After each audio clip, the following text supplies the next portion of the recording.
everybody. Welcome to Wingman's Hangar, episode 18. I am Eric Wingman Peterson, and I'm Rob's head. hello, Rob's head. How are you? I'm very uncomfortable Well, get up here and join the show, then. Come on up, man. Oh, man. Yeah, I'm Rob's head, and I'm just hanging around. Just hanging around, seeing what's going on. In case you're new to the show, this is kind of an inside look at everything that's going on at Descendent Studios with the new game, the new hit, exciting adventure game. Well, it's not an adventure game. Action game? Action game. First-person shooter. Descent Underground. So we're bringing it back. We've got the name, and now we're making the game. So we want to start out this week by thanking our new backers. Mike's going to get a little roll there and show all these people who've joined us and the backers and pledgers. Welcome, welcome, welcome, welcome. Thank you very much. You're getting an inside look. This is how you watch this show and watch other shows like Design Underground, and the Studio Snapshot's been a big hit too. That's the shortest way to recap everything. It is. We recap the week. It's a 2 to 5 minute little snapshot, which is why it's probably called Snapshot. We are talkers. Yep, we are. Yes. So we showed the new backers, but we want to say a big thanks to Demos, Matthew Emerton, and Grogdor for your generous pledges. Thank you, and your tough names to say. Grogdor. And again, we got to thank Sinalaya. Not only did he send us barbecue, Nexpresso came in today also for the reloads on our espresso machine, and he's the one that took us over to unlock the shaman. Shaman unlock. Shaman unlock. Torches next. You know, everyone who's not wearing a blue shirt and is watching this show right now should probably stop and change shirts. I know. They should get the memo. We should send out a blue shirt memo before we start the show. Good point. Everybody in your blue shirt. If you're not in your blue shirt right now, we will give you a moment. We will give you a moment to get your blue shirt.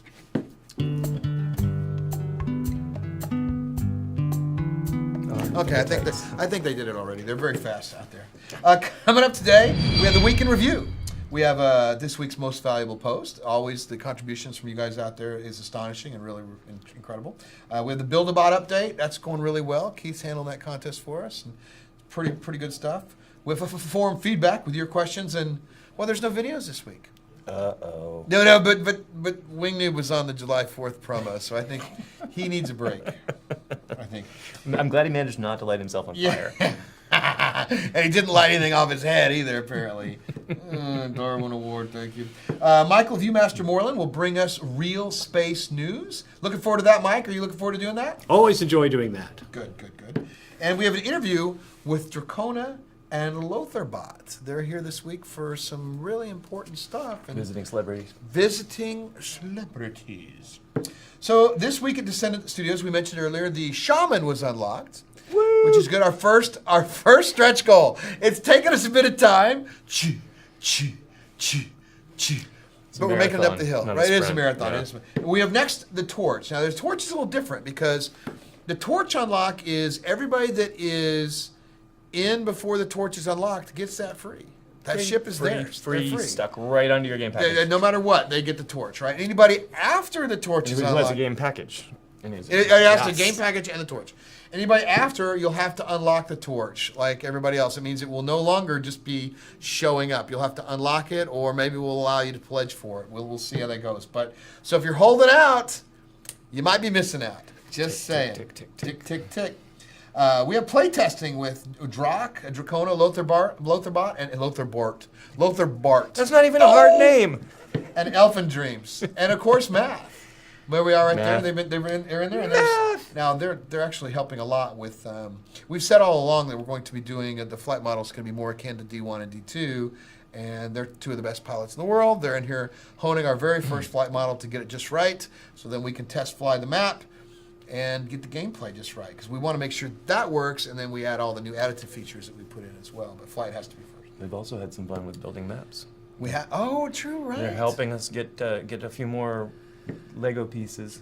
Can we use that word in our map kits? I don't know. Lego-like pieces. Yes, Lego-like snap together pieces for our level building. And speaking of snap, it's now time for the Studio Snapshot. Oh snap! These are some of the concepts we're thinking about. You can see the patterns on the ships, and then there'll be not only camouflage patterns but also paint jobs. So these are just gonna let us know which ones you guys think are pretty cool. Here's kind of the Spitfire ones from World War II. I like this especially with the glowing bits up here. Like disco kaleidoscope? Disco lasers. What the hell did you just do? He's rolling and firing with the Typhoon. Oh dear God. This is what your loading screen looks like on sleep deprivation. That looks like a lot of math. Yep. So that pretty much tells me everything I need to know to make like just cube-based levels and then the circle hallways. Yeah, right. Great place. And you just start replacing them with whatever the RX is. So this is the music for like the main menu.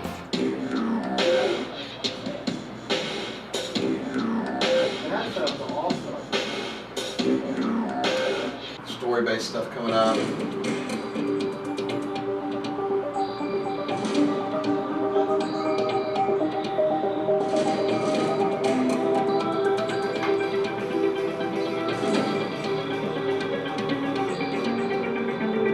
Is that a Typhoon with a Panzer sticking out of it? Or a Panzer with a Typhoon sticking out of it. Turn it on. When you start spinning, I just fire. It creates this huge cylinder, and then I can just unload on the other Typhoon, and it died. Yeah, it's one of them, and I'm just kind of tinkering around with it to get them hooked up, but this is one. With some impacts. And impacts.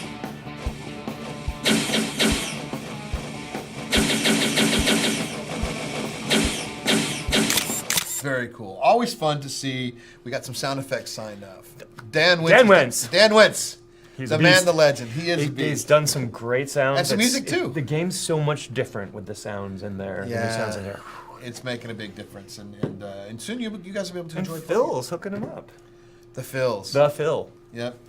Did we tell him about the capture the fills or nah? We'll talk about that later. Okay. Shh. All right. So we also have some environment rough concepts to show you guys. Some of the stuff we're working on, some possible levels and things of that nature. Here's Ring some early tunnel stuff. around an asteroid. Ring tunnel around an asteroid. Exactly. There's the Crystals. crystals. They grow everywhere. Kaji loves his crystals. Chia crystals. The chia crystals. Love the dome there. That's pretty cool. Yeah, I like the mall underneath with the people walking around. Yeah, that is pretty. It's pretty impressive. Very Halo. The original, Very kind of very Halo. Halo-ish. Yeah. Ish. So anyway, Halo-esque. so what those are is concepts for potential mine pieces, potential pieces to make. Those would be more hero style, at least the stuff on the outside. So yeah, we're still in the concept stage for maps. We had a great map meeting today, and actually, Undergrounders were there. the undergrounders were there. So basically, the starting point for That cool? this kind of discussion would actually be the description and the name. Yeah. Not necessarily the name, the description. We would make it so that the goal and the cool stuff would be in the center. So people would be running for the center, and that's where you're going to have all the teams colliding, most likely. Here you go, Eric. Make yourself useful. Oh boy, Oklahoma. Yeah, since you're on an asteroid, you could also you could have the big ring going around the whole thing, but you could also say, maybe the rings are basically a tunnel from one opening in it to another. Right, so that's kind of a fun thing. Once a month, the underground folks get an inside look at the design meetings. Join the underground. Join the underground. Come and see. Become it also helps development out. It lets us do shows like this and things like that. So, Absolutely. I know that thus ends the marketing message. This show is so much easier when we just do a lot of cutaways. So maybe we should do another cutaway. Yeah, should we do another? Well, maybe we should. I think that's coming up. And here's Keith McCormick with the Build-A-Bot update. Take it away, Keith. Keith Dunkelzaw McCormick here for Descent Underground's Build-A-Bot Challenge, where you have a chance to build a bot to go into the game. This week we're finishing up Stage 2 entries in the Design Path competition, where people are writing a backstory for the bot. We've also finished up voting on Stage 2 of the art competition, which was a 3D concept model. We had some great submissions, and the devs have picked a winner. Congratulations, Louis-Carm, your Stage 2 Art Path winner. Josh, our art director, has taken your model, created a whole bunch of feedback for it, and that is what's going to drive Stage 3. So guess what?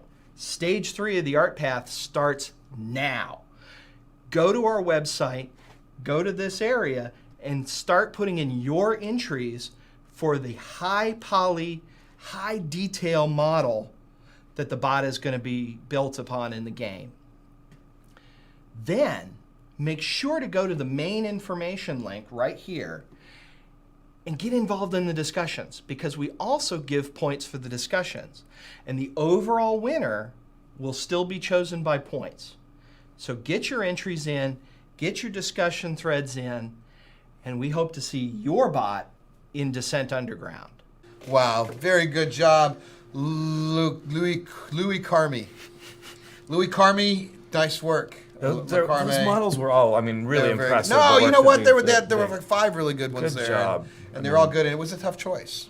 It was. But we had fun. We had fun doing it, and we'll probably, they're so good, might want to do it again. Who knows? There's a lot of talent out there. Should we take a look at some ship skins? And we've talked about like how the ships are going to look different. Should we show them how that process is going? And the people who get in early get some special ones, right? So absolutely right. That's right. So here's kind of like some early versions of the what the ships we wanted to look like. Here's what we're thinking. Here's the reference art and things we're using. So what we could come up with, and then we take it to the next stage, which is even further concept. And this is getting closer. Those are so sexy. They are looking nice. I really like them. And you'll be able to put your own script on there, whatever you want to write, and you'll be able to. Script's probably not a good word, script, but whatever you want to put in there, and then also like logos and stuff like that will go there.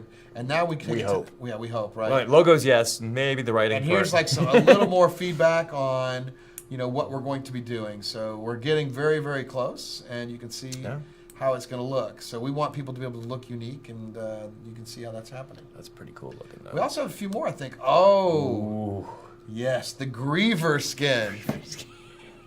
From Lightning Bug, the TV show. Right. The Griever. Yes. And, of course, the Cenobite skin, which is pretty cool. So you get an idea of some of the direction we're going to be going with these things, and we're having some fun with it. And one of the beautiful things about doing it this way is that we want teams and orgs and other people to be able to personalize their craft and make it look like, if you run across a certain clan's group, that you're always going to know who that is. And we're going to let them eventually lock out some skins. So you'll be a buyout price for if you guys your clan wants to like lock them out, or maybe you submit your own. And we approve it and put it in well, who knows? We're not sure how we're going to do it. I mean, buying them out doesn't say, I don't know, who knows. But off the top of my head. But thinking out loud. Yeah, thinking out loud. Never a good thing for me, as you well know. Which might be time for another cutaway. I think we should do that. We need more Keith. We need a lot more Keith. I know, we need more Keith. We haven't seen Keith in like minutes. Oh, it's been seconds. Let's get this week's most valuable post.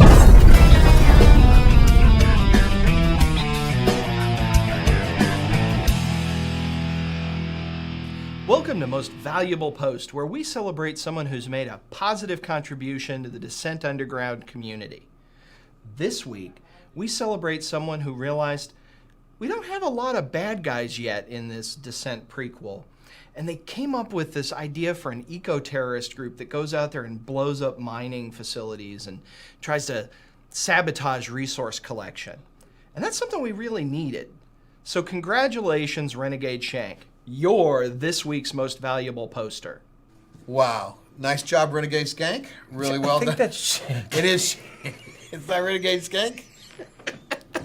It's Renegade-Shank. That was a bit on purpose. Right. Yeah, what time is it? It's time for forum feedback. Oh, it's forum feedback time. Look at that. That's not a cutaway. Yeah, we have to work for this segment. I know.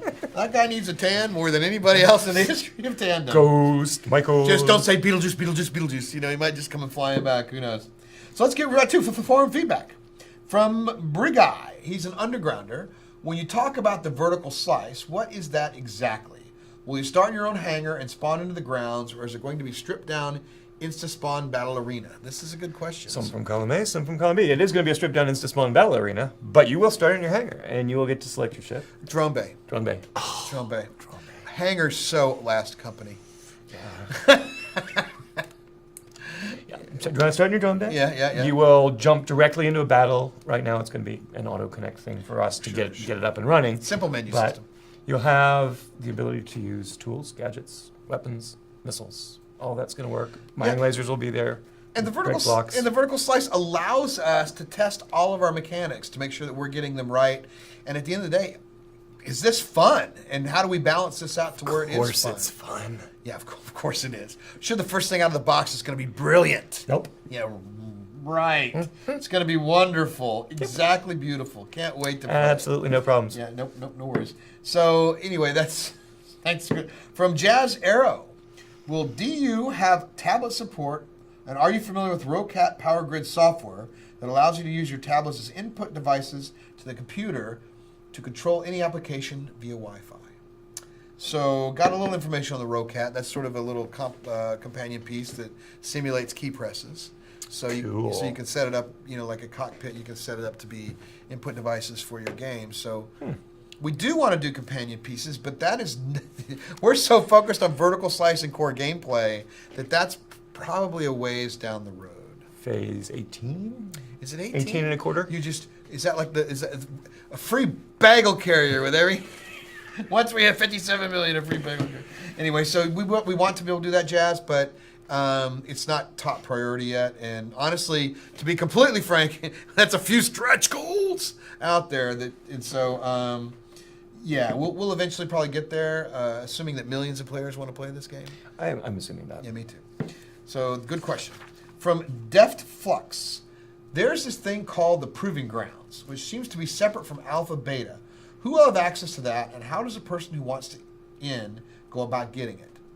This is a good question. We're trying to decide exactly how that works. I know it came with some packages. Yeah, some of the upper end. Well, we're removing a lot of those packages. Yes. They're all going away. So we were thinking about breaking it out either as a line item or maybe making it something as part of the Undergrounder subscription. We're going to try to figure out exactly how best to do that. Post your thoughts on the forums and what you think we should do. But Proving Grounds is important to us because Proving Grounds right now is before Alpha Beta. It's allowing us to test very early versions of the maps, but it's going to transition into testing maps and testing new weapons, all the new stuff as it comes before in. it even gets to alpha and beta. So it's gonna become, right now it's testing the game before anybody else, but eventually it's going to be testing just like bits and pieces to be added to the game. And it's really important that the people who get into the Proving Grounds, understand that it's so early in the process. Yeah, that's a good point. Alpha Beta is coming up now, but Alpha Beta goes away once we're out there in the marketplace. Proving Grounds would kind of like be your Alpha Beta for every little thing going forward. So we just got to figure out a way to let folks in on that in the future, because we want to make sure that we have enough viable amount of people that will come and play, so that we can get a good testing result from that. So and also reasonable enough that we can get in touch and get feedback. And I think it might become part of the Underground. It's kind of the winning argument right now, but we'll see how that goes. From Brigai, an Undergrounder. Wait, we already have him. Did we? I think so. Could you give us a top-level view of the process of creating assets and importing them into the Unreal 4 engine? For us aspiring devs, do you guys have any pointers for us in terms of using UE4? This is a good question. It's kind of what Matt just did to Lothar and Elf. Yeah, well, he showed how to build levels in the engine, but he's talking about creating assets and bringing them in, which is, probably something we need to get an artist involved in discussion. An artist and maybe a programmer. So this is probably, so we do want to do mod tools, and we are gonna have some sort of tutorials on some of these things. But right now, we're still discovering a lot of that for ourselves, and so as we get further along the process, we'll bring what we learned to you. And when we're ready to start putting those things in, and we should do a show about that maybe. That's what I'm thinking. It's a perfect thing to talk about, and that'd be a nice tech design underground kind of thing. We just brought in tech design art underground. We just brought in all the sounds yesterday, for instance. Yes. But I guess that would technically be 3 days ago. Yeah, sound was Phil. Dan's done a good job, and Phil's been hooking them up, and man, I like them. They're really sounding good, and it's been good. So from Handsome Hank. Any chance we'll be getting more helmet cam? Why, yes, there's a great chance for some more helmet cam. There's Lothar. Hello, Drakona. Elf, how you doing, buddy? Wingman's helmet cam. Keith, Jason, Tyler. There's the Phil, and there's the head. My officer. Fusion cannon! Here we come through, and... Why do you move so slow? You're faster than you look. Yeah, I got a lot to do. How'd that work? Anyway, yes, of course, helmet cam. Hopefully, one day we'll get Wingman out of the basement again and get us into a better office. So, from Gunny, an undergrounder, will we get any lockers from another universe? I might, speaking of the other... I might think the backers who are old school gamers might like one. I'm not sure about lockers like we did at CIG, but I think I do like the idea of we've got some medals and achievements and things like that, and so we'll have somewhere you could probably some sort of locker. So maybe that's around when we get the avatar system, which is, I don't remember what phase it is, but it's not soon. It's later on. Greater than now.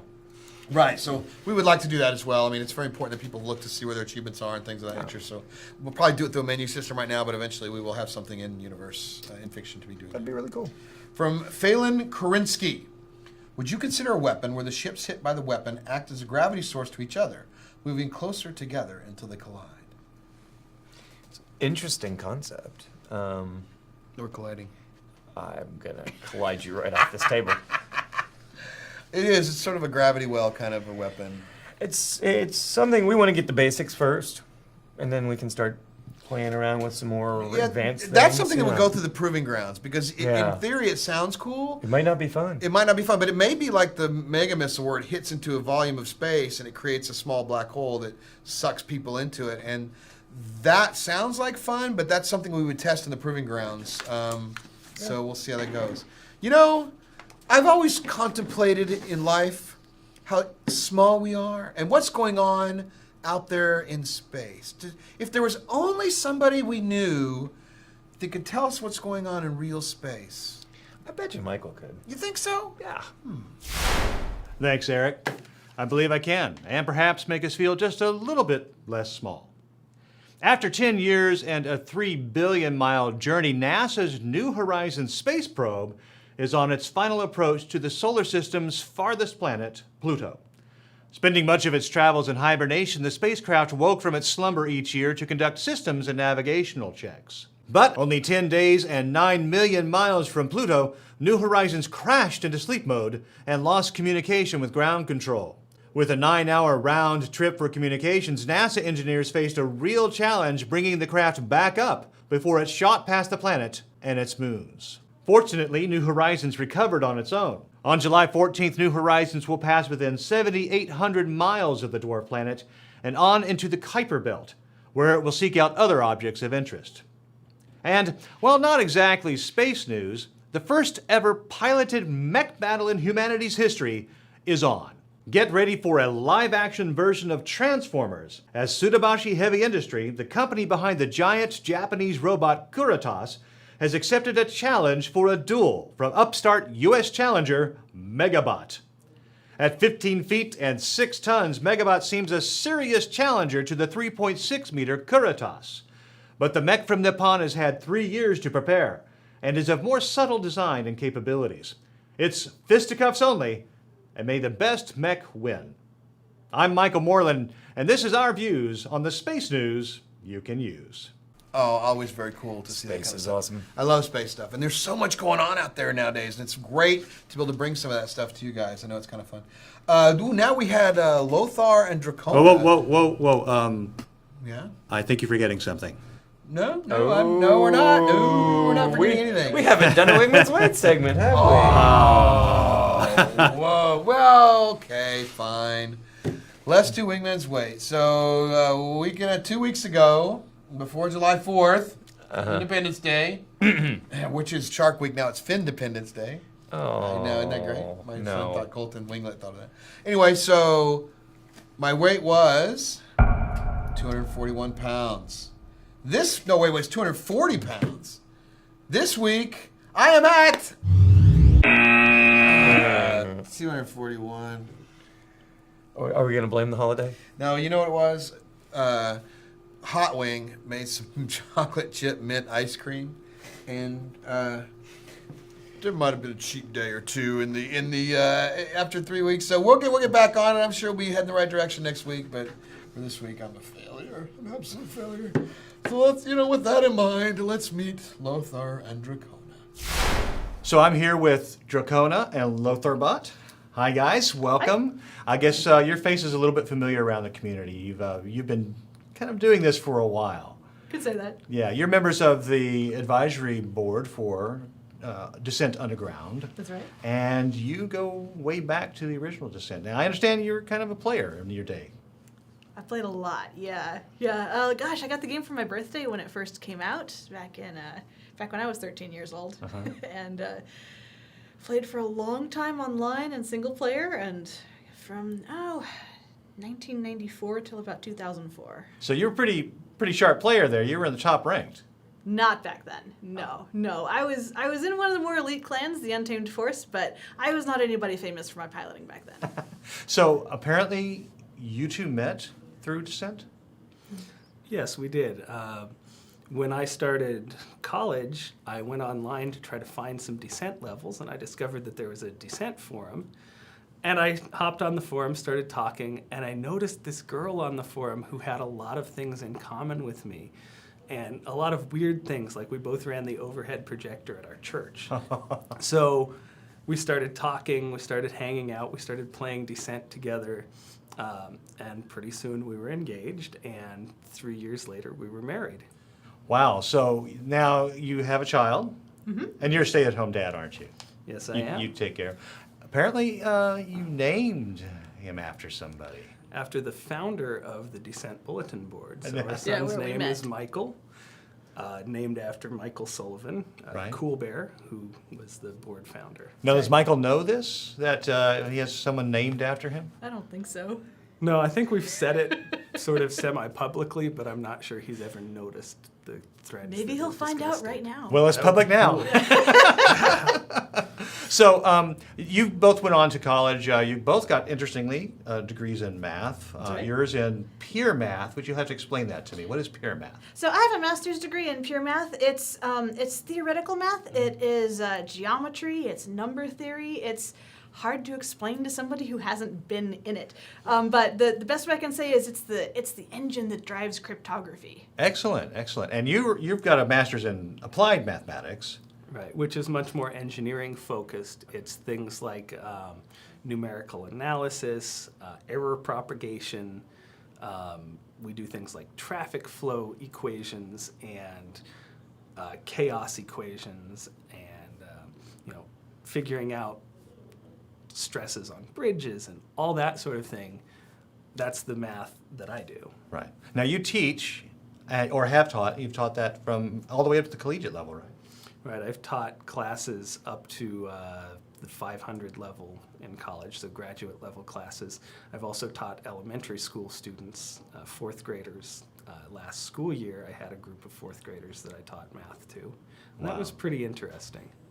Now, Drakona, you've actually also worked in the industry with your experience in math with the DoD. What have you? Can you tell us what you've done there? Well, I can't tell you everything I've done, but I worked at Boeing for a few years, and I mostly worked on simulations there. So it was a lot like games industry stuff. Simulations for all kinds of purposes, for testing things and for training pilots and stuff like that. So I've seen a lot of military hardware, and I've simulated a lot of it. Yeah. So now you're taking that experience, both of you, and here comes this little game called Descent Underground. How did you find out about that? Well, a friend of ours in the Descent community put a post up on the Descent community Facebook page. Just said, here's this new game coming out. It was the first day of the Kickstarter, actually. He said, what do we think about this? And the whole Descent community was very negative about it. They didn't like what they saw. So there's a lot of, I don't like what they're doing. This is not true Descent. I remember so I was like, that. I'll just send a note to the guys. I'll see if they even know we exist. So I sent a note to Eric, to Wingman. I said, hey, there's these Descent fans out there. Do you want these people involved with your project? Because right now they hate it. And he said, yeah, come get involved. So we did. We came and we got involved. And kind of every step of the way, we've been really impressed with the community involvement of Descent Studios and their commitment to making a really good Descent game. Well, I don't think we can create a good Descent game without the community to support us. That's exactly right. And the fact that you understand that and you take the community seriously is why I think this has the best chance of succeeding out of anything in the last 20 years. I'm really stoked about it. Awesome. So you're both bringing your mad math skills actually into the house and helping us out this week. Tell us what you've been doing this last week with us. Well, the first thing we've been looking at is the flight of the ship. A lot of the speeds are right, but the ship didn't quite feel right. And so we went back and took Descent 1 and made a special build of it to give us data on acceleration and on drag and on exactly how the ship was moving. And then we took that model and we're working with Jason on bringing that into Descent Underground, trying to get the exact same feeling of the ship.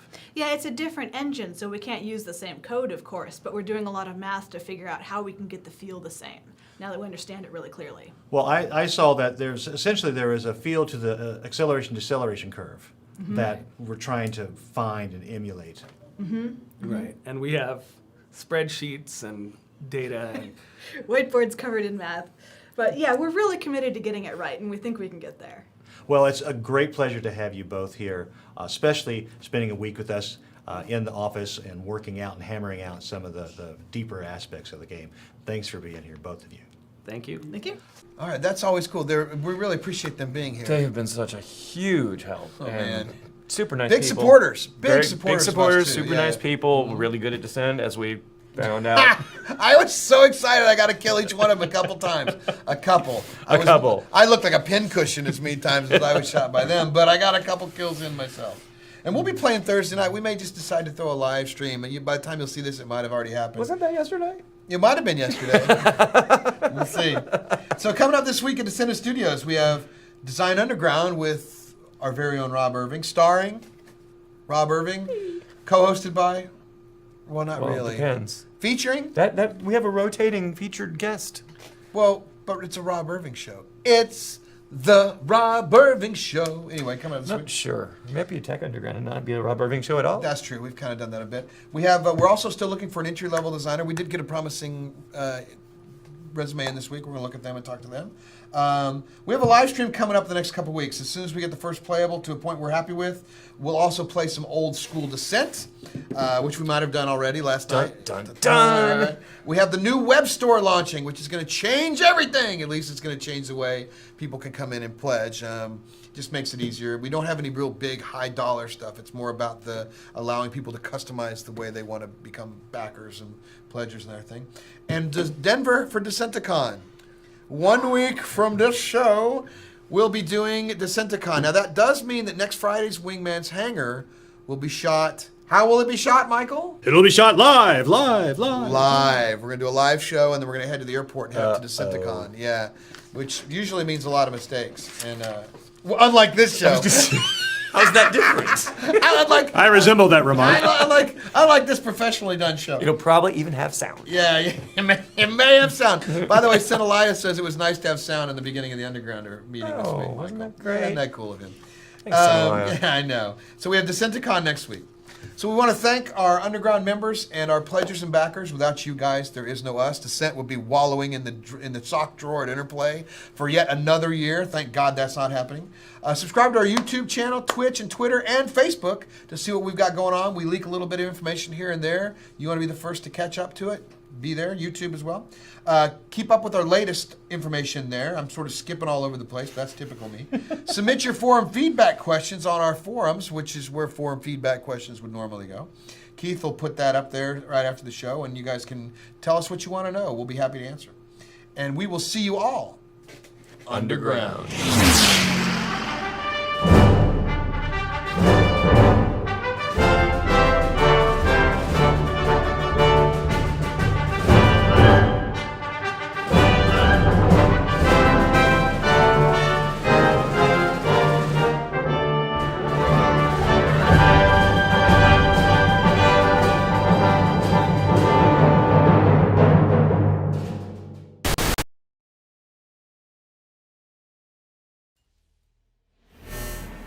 I'm gonna show you something beautiful.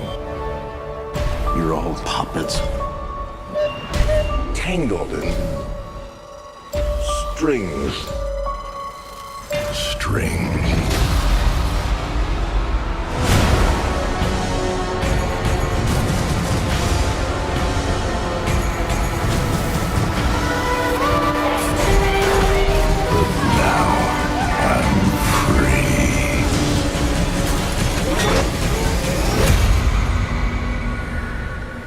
There are no strings on me.